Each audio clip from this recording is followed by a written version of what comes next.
Recibí una llamada y, desesperada, fui a la comisaría, sabiendo que mi exmarido y su amante estarían allí esperándome, listos para intentar destruirme. Mi nombre es Aitana, y fui la esposa perfecta de un matrimonio imperfecto durante demasiado tiempo. Durante años, soporté una relación que me consumía por dentro, interpretando el papel de la mujer fuerte mientras me deshacía en silencio. Estaba casada con Pablo, heredero de una empresa familiar en Madrid. Trabajaba allí desde joven, siempre rodeado de sus hermanos, tíos y la aprobación de su madre. Creció convencido de que pertenecía a una casta superior y actuaba como si fuera dueño del mundo, incluso de mí. Al principio era encantador, educado, carismático. Tenía esa actitud que confundía arrogancia con seguridad. Pero bastó que el matrimonio se consolidara para que la máscara cayera. Lo que vino después fueron días largos y fríos, llenos de desprecio.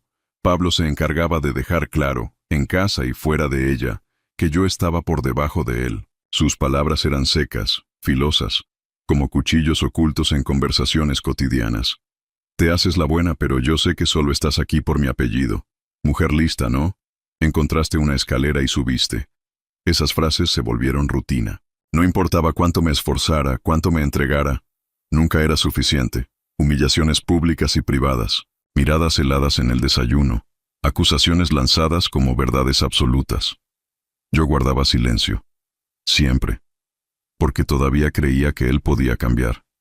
Que quizá era el estrés, la presión del trabajo, la familia exigente. Siempre había una excusa lista para justificar lo que, en el fondo, era injustificable. Pablo me llamaba interesada delante de su propia madre. Está aquí esperando que el viejo estire la pata para meter mano en la herencia. Lo decía riéndose, como si fuera una broma. Pero yo sabía que era lo que realmente pensaba. Y lo peor es que quería que los demás también lo pensaran. Y lo lograron.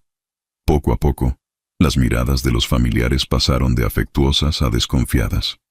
El cario que existía en las primeras reuniones familiares fue dando lugar a una cortesía mecánica, casi forzada. Me fui volviendo invisible. Y aún así, seguía ahí. Yo era la que mandaba flores en el cumpleaños de la suegra, la que recordaba comprar los vinos preferidos del abuelo, la que se levantaba temprano para cuidar de la casa y, aunque no recibía salario, se involucraba en los asuntos de la empresa, organizando papeles, controlando planillas, sugiriendo estrategias que él ignoraba o, peor, presentaba como propias. En ese tiempo, yo aún creía que lo peor que podía pasar era el silencio de Pablo o el desprecio en la mirada de su madre. No imaginaba ni por un segundo que él estuviera dispuesto a destruirme por completo. Y por voluntad propia. Él tenía miedo. Pero no miedo de mí. Miedo de lo que podría perder en un divorcio.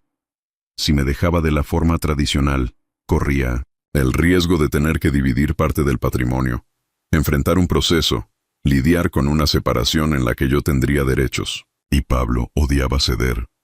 Fue entonces cuando eligió algo diferente. No quería solo deshacerse de mí. Quería hacerlo sin dejar rastros. Y para eso necesitaba más que desprecio, necesitaba un plan. Y entonces ella apareció. Maite. Amante de Pablo, empleada recién contratada del área de marketing de la empresa, siempre sonriente, simpática, llena de elogios para su familia. Durante un tiempo pensé que era solo otra aduladora intentando ascender en la empresa. Hoy sé que era una pieza clave en lo que estaban tramando. Maite y Pablo formaron una dupla precisa, casi profesional.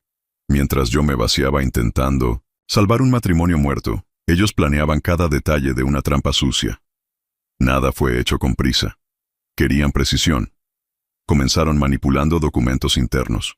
Crearon registros falsos, planillas adulteradas con movimientos financieros que me vinculaban a desvío de dinero de la empresa. Insertaron mi nombre en autorizaciones que nunca firmé. Crearon copias digitales de correos falsos. Usaron mi contrasea, que él claro conocía para justificar accesos dudosos. La intención no era solo incriminarme, era desmoralizarme. Querían transformar mi imagen ante su familia, esa misma familia que yo intenté agradar durante tantos años, en algo sucio, vergonzoso. Querían que dejara de ser vista como la esposa, dedicada, y me convirtiera en la mujer traidora, interesada, ladrona. Y como si no bastara la audacia del plan, todavía eligieron la ocasión perfecta para ejecutarlo: la cena de cumpleaños del abuelo de Pablo. Un evento tradicional, donde estarían presentes todos los familiares, hermanos, tíos, primos, suegra, amigos cercanos de la familia.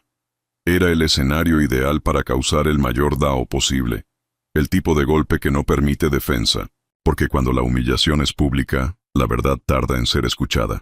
La cena estaba marcada para las 8 de la noche, uno de esos eventos que la familia de Pablo hacía con pompa cada año, con discursos largos sobre honor, legado y valores. Era el cumpleaños número 80 del abuelo el patriarca, el nombre detrás del imperio familiar. Yo fui. Claro que fui. Como siempre, vestida con elegancia discreta, arreglada con cuidado, llevando conmigo el regalo que yo misma había comprado y envuelto días antes. Entré en la casa de los suegros con una sonrisa ensayada, saludando caras conocidas, sin imaginar que esa noche lo cambiaría todo. La casa estaba llena. Tíos que venían de lejos, los hermanos de Pablo, los sobrinos ruidosos, las sonrisas falsas de los cuados. La suegra caminaba entre los invitados con una mirada de juicio constante. Siempre fui una presencia tolerada, nunca aceptada. Y ahí estaba Pablo, impecable en su saco oscuro, jugando con los sobrinos, riendo con los tíos, interpretando el papel del buen hijo, buen nieto, buen marido. El teatro que montaba en público era perfecto. Nadie sospechaba nada. Hasta ese momento. Cuando la cena ya había sido servida y los brindis en honor al abuelo terminaban con aplausos tibios, Pablo se levantó. Su voz cortó el ambiente con una calma ensayada. Antes de que termine la noche, tengo algo serio que compartir. La conversación cesó. Todas las miradas se volvieron hacia él. Dejé de respirar. Pablo sacó un sobre del bolsillo. Se lo entregó a su hermano mayor, que estaba a su derecha. Son pruebas de que Aitana ha estado desviando dinero de la empresa de nuestra familia. El silencio fue instantáneo. El hermano abrió los papeles y los pasó al siguiente. Uno a uno, los familiares miraban las supuestas pruebas, sin entender del todo, pero ya condenando con la mirada. Las miradas que antes me buscaban por cortesía, ahora se desviaban de mí. Y quienes me miraban, lo hacían con desprecio. Nadie me preguntó nada. Nadie pidió explicaciones, ni siquiera la suegra, que siempre insistió en la importancia de mantener unida a la familia. Dijo una sola palabra en mi defensa. Pablo continuó. Quería resolver esto en privado, pero no puedo ignorar lo que está ocurriendo con nuestro patrimonio. La palabra nuestro salió de su boca como veneno. Intenté hablar. Las palabras subieron hasta mi garganta, pero no salieron. Había algo peor que la indignación en esa sala, había certeza. Ellos ya habían decidido. Los tíos, antes afectuosos, me miraban como si fuera una extra. Sus hermanos susurraban entre sí, y cada frase se sentía como un golpe. Los niños, ajenos, seguían corriendo. Pero los adultos, me dejaron sola, en un espacio que, hasta minutos antes, era familiar. Pablo se mantuvo frío, no alzó la voz, no dramatizó. Sabía exactamente lo que hacía, y cómo parecer convincente.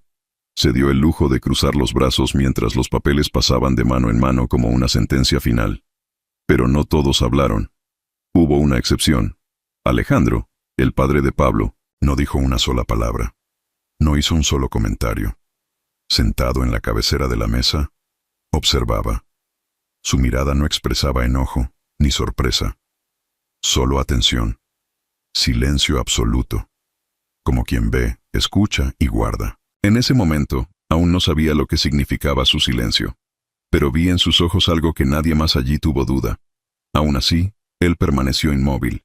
Y yo me quedé ahí, con todas las miradas sobre mí, con las rodillas a punto de fallar, tragando las ganas de gritar. El mundo entero, resumido en esa mesa, estaba listo para condenarme. Volvimos juntos a casa después de la cena. El mismo coche, el mismo silencio. Pero era un silencio que no venía de una pelea común, era el sonido de una sentencia ejecutada. Pablo conducía como si nada hubiera pasado, como si acabara de presentar un informe, no de exponer públicamente a su propia esposa. No dije una palabra. Miraba por la ventana como quien intenta escapar con los ojos. El barrio pasaba despacio. La ciudad dormía, pero mi cabeza ardía. Nada tenía sentido. Aún no. Cuando llegamos a casa, él abrió la puerta con naturalidad. Arrojó las llaves sobre la consola, se quitó el saco, aflojó la corbata. Me quedé en el pasillo, inmóvil. Fue entonces cuando dijo, como si solo informara algo trivial puedes empezar a hacer tus maletas. Mi maleta estaba en el armario, la que usaba para viajes cortos. La tomé como por reflejo automático, pero me detuve. Me giré y lo miré a los ojos. Tú sabes que yo no robé. Pablo respiró hondo. Luego sonrió. Pero no era una sonrisa sarcástica, era la sonrisa de quien ya ha ganado. Lo sé, fui yo quien sembró todo. Las palabras salieron con precisión. Ni siquiera parpadeó. Ahora voy a vivir con Maite, mi novia, en paz, y nadie jamás te va a creer. Él solo lo dijo, como quien dicta una sentencia que no admite apelación. En ese momento supe que nada, absolutamente nada de lo que dijera cambiaría algo. Tomé ropa, algunas cosas de higiene, lo esencial, ni miré hacia atrás. Salí de la casa donde vivíamos con él sin llorar, sin romper nada, sin gritar. Salí como quien sabe que perdió más que un matrimonio, perdió la confianza en su propia realidad. Mi hermano vino a buscarme, tan rápido como pudo. No hizo preguntas. Me acogió en silencio. Pasé la primera noche acostada en el sofá, mirando el techo. Ni siquiera intenté dormir. Mi cuerpo temblaba por dentro, aunque por fuera no derramara una lágrima. Todo en mí intentaba entender cómo eso era posible. Días después, mientras aún intentaba entender qué sería de mi vida, Pablo ejecutó la segunda parte del espectáculo. Llevó a Maite a vivir en mi antigua casa. No tardó. Los vecinos lo vieron enseguida. Ella entró con maletas, sonrió al portero, abrazada a él como si aquella fuera la casa Soada recién conquistada. En la sala donde yo escuchaba música, sola cuando él llegaba tarde, ahora brindaban. Solo los dos, sin invitados, sin ceremonia. Una celebración privada del golpe bien ejecutado. Sentados en el sofá que yo elegí, con los cuadros que yo colgué, brindaron con champán. Aitana no va a levantarse nunca más. Ya no tiene a nadie, dijo Maite, riendo. Ni apoyo, ni reputación. Nada.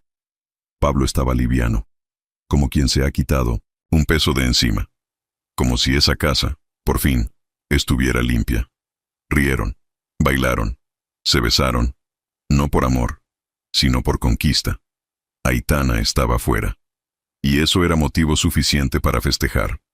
La llamada llegó una mañana cualquiera.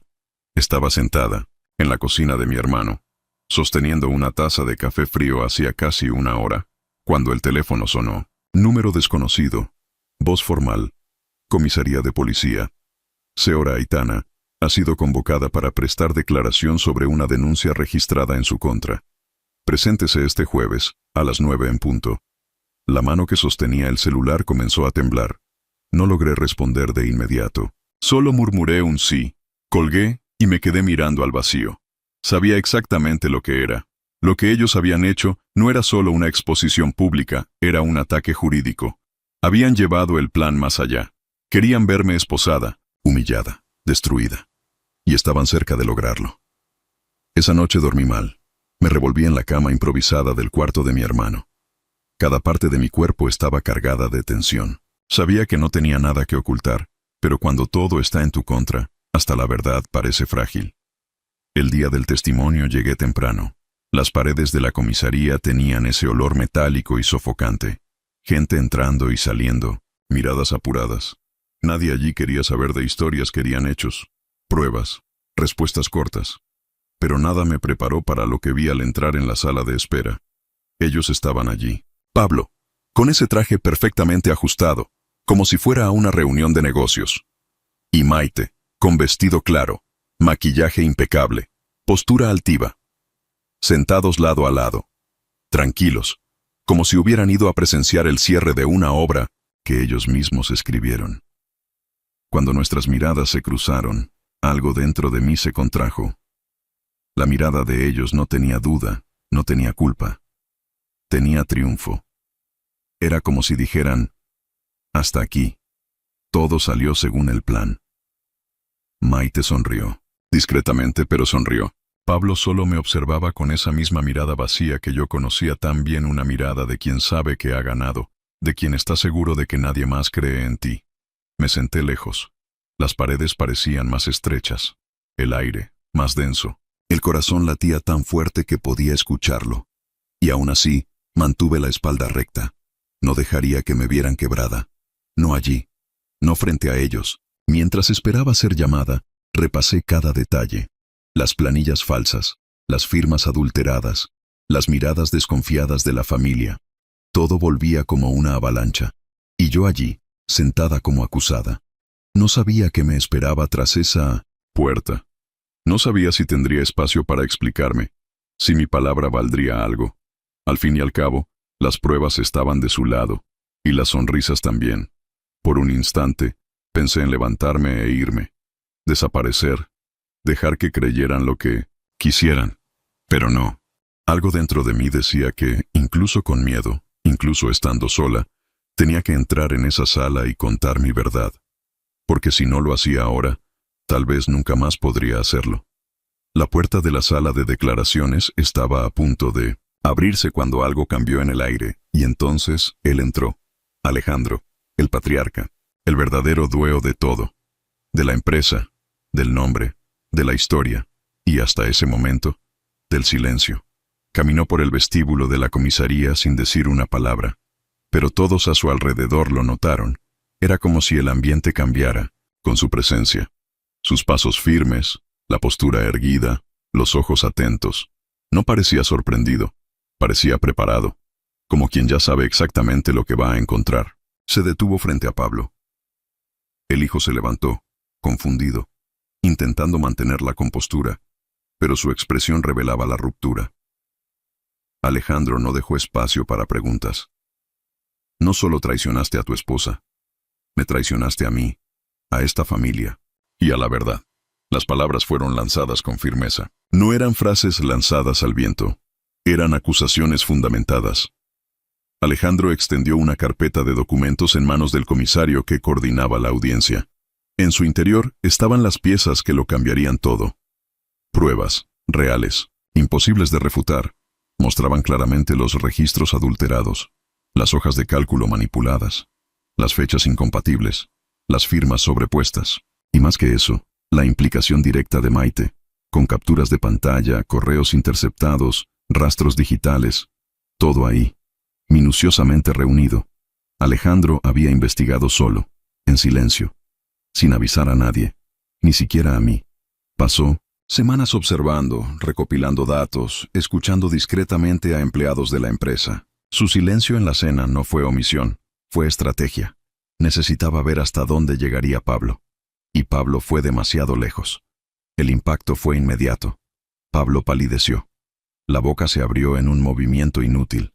Maite intentó intervenir. Eso no es verdad, están confundiendo las cosas. Alejandro ni siquiera la miró. La interrumpió con una frase afilada: fuiste cómplice. Consciente. ¿Vas a responder por esto? Su voz no temblaba. Era la misma que usaba para dirigir una sala de reuniones. Pero ahora la usaba para cortar vínculos. El comisario abrió los documentos y, al terminar de hojearlos, hizo una señal discreta. La postura del equipo policial cambió. La investigación, que hasta entonces recaía sobre mí, se volvió con fuerza contra los verdaderos culpables. Allí, frente a mí, Pablo y Maite fueron formalmente acusados. Por falsificación de pruebas, calumnia y fraude. Los cargos fueron leídos en voz alta, fríamente. Cada palabra sonaba como la justicia clavando los dientes. Pablo intentó argumentar, pero su voz ya no tenía autoridad. Papá, esto es un malentendido. Alejandro respondió sin alterar el tono: eres un error que me niego a encubrir. Por primera vez desde el comienzo de todo, la balanza empezó a moverse. No a mi favor, sino a favor de la verdad. Yo, que fui empujada al fondo del pozo, ahora veía un rayo de luz en la cima. Pero aún no era el final. Era apenas el momento en que la historia, por primera vez, dejaba de ser contada por quien mentía. Alejandro no me abandonó en la puerta de la comisaría. Me ofreció algo que nadie más me había ofrecido desde el inicio: apoyo. En los días siguientes, puso a mi disposición los mejores abogados que conocía. Gente seria, experimentada. Me escucharon, analizaron cada documento, cada palabra, cada movimiento de Pablo y Maite. Se abrió el proceso. Y allí, dentro del sistema judicial, donde la verdad parecía un animal frágil rodeado por monstruos, por fin empezó a mostrar los dientes. No fue rápido, pero fue preciso. Los abogados deshicieron línea por línea todo lo que se había forjado en mi contra. Cada prueba plantada, cada manipulación, cada intento de distorsionar mi imagen fue desmontado con técnica, hechos y tiempo. Pablo intentó defenderse, pero cuanto más hablaba, más se hundía. Maite, por su parte, desaparecía poco a poco. En los primeros días, aún intentaba mantener la compostura. Luego, ni eso. Evitaba los tribunales, evitaba a las personas. Y entonces vino la sentencia. Gané. Gané con contundencia, con claridad, con un peso que cayó sobre ellos como un bloque de concreto. Fui reconocida judicialmente como víctima de una conspiración deliberada y cruel. Pablo y Maite fueron condenados por fraude, calumnia y falsificación de pruebas. El juez no escatimó palabras al leer la sentencia y, esta vez, eran sus nombres los que estaban manchados, no el mío. Recibí una indemnización, una suma alta. No pagaba todo lo que me habían quitado, pero me devolvía algo de dignidad. La casa, donde viví con Pablo, volvió a ser mía, legalmente. La decisión judicial fue clara, había sido expulsada de forma abusiva, con base en una mentira. Pablo fue apartado de la empresa familiar.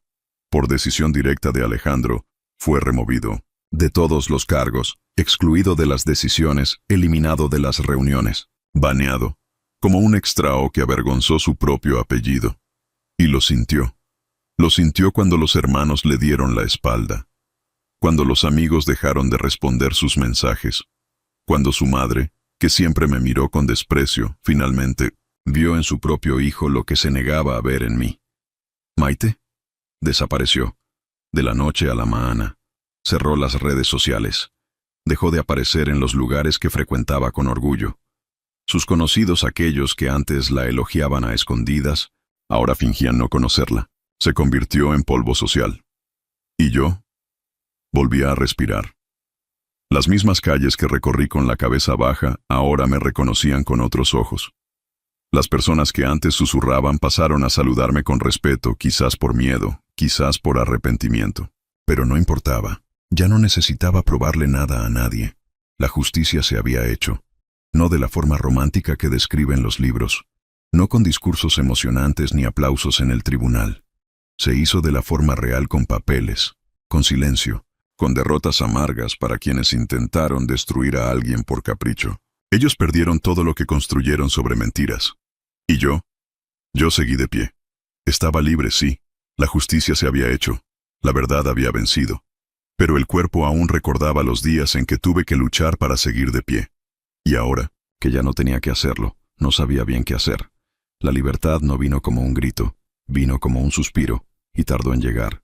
Las personas a mi alrededor, antes distantes, ahora venían con un tono distinto. Algunas con arrepentimiento velado, otras con curiosidad. Yo escuchaba poco, respondía lo necesario. No era rencor, era cansancio. Ya había hablado lo suficiente para quienes no quisieron escuchar. Ahora, que escuche quien quiera oír lo que quedó. Fue en un día común, entre tareas sin importancia, que volví a encontrarme con Alejandro. No lo esperaba. Estaba saliendo de una farmacia, distraída, y él, parado al otro lado de la calle, me vio primero. Fue él quien se acercó. Estaba igual sobrio, elegante, con esa expresión que nunca necesitaba mucho para decirlo todo. Nos saludamos con un gesto contenido, un gesto respetuoso, casi formal. Pero había algo más en ese instante. El recuerdo de lo que él hizo haber aparecido cuando nadie lo esperaba, haberse puesto entre mí y la mentira.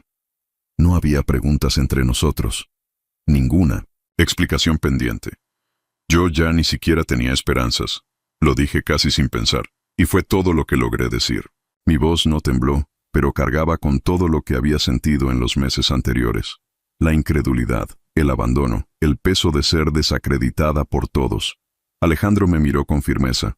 No respondió con palabras bonitas ni discursos, solo asintió con la cabeza. Y fue suficiente.